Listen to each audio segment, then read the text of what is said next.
Hello friends, it's Shekhar this side and I welcome you all to the official CedCommerce channel. And in this series of videos of Catch Magento Integration, in the last video I spoke to you all about the logs, and as we discussed that in the next video we'll be talking about the Catch Crons. I'm here back again with this video in which we'll be seeing the Catch Crons. So let's start.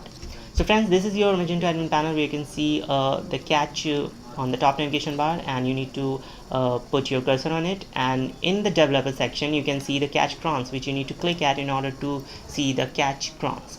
So here you can see the catch cron details listed on this page, and here you can see the ID, job code, status of the cron, the messages, when the cron was created, when was it scheduled, when was it executed, and the finish date as well. So this is how you can see the cron details. If the details are not here, you can click on this reset filter button on the top right side of the page, and upon clicking it, all the new cron details would be listed on this same page.